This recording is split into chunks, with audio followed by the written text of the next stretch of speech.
So when we have linear equation in one variable, we have already introduced children to, let's say, addition, right? So we would have said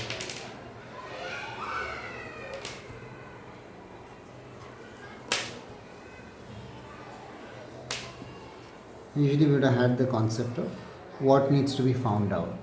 So we would have said, okay, uh, I have 3 apples, someone gives me 5 apples, how many apples do I have now?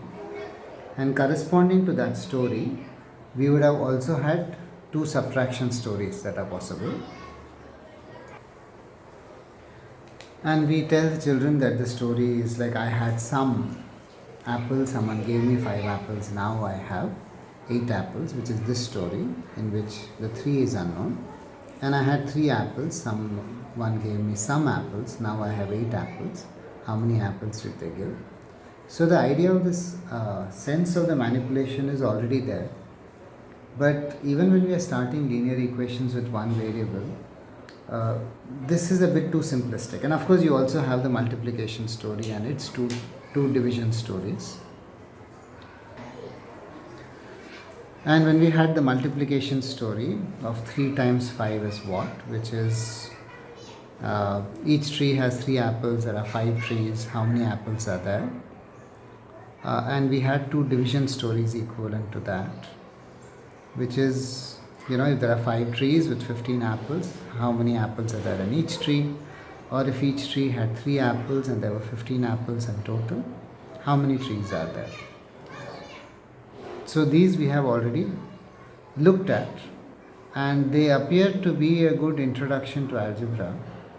But unfortunately, they are too simple, and it doesn't help children relate to one variable linear equations.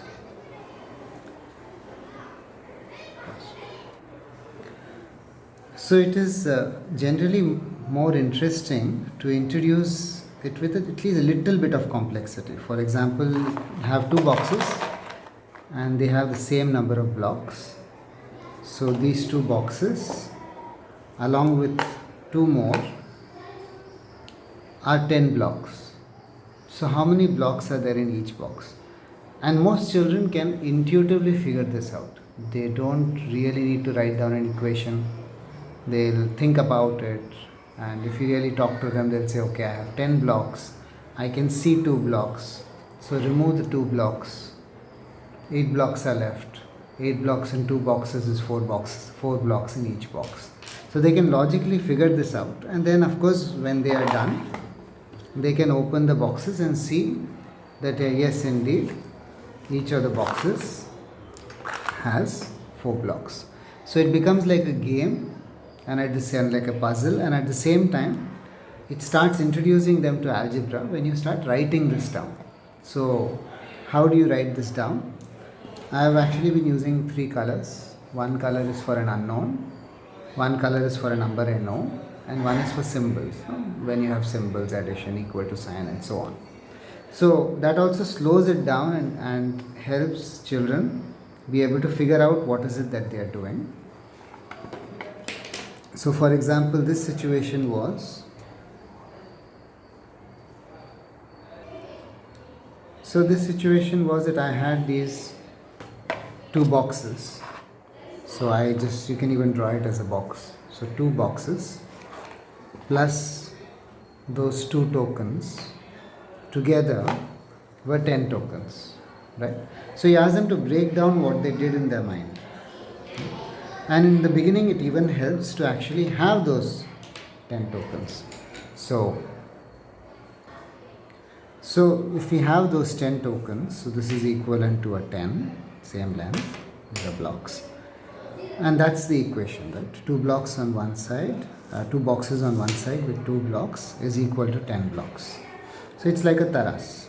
And now if you remove 2 blocks from here, you can remove 2 blocks from here. And then whatever is left, you will split it into 2. So each box will have 4.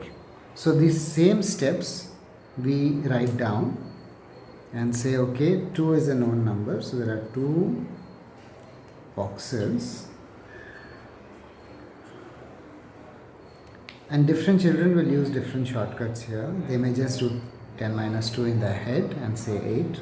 That's also okay. In the beginning, you can allow them whatever works for them, and then simply say one box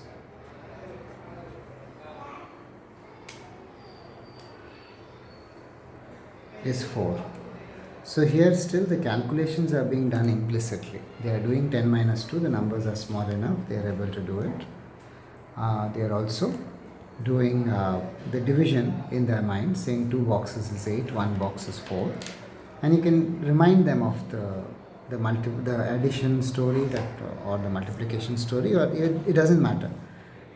You can just work with what they have done, and whatever they are doing, they should write it down. That's it.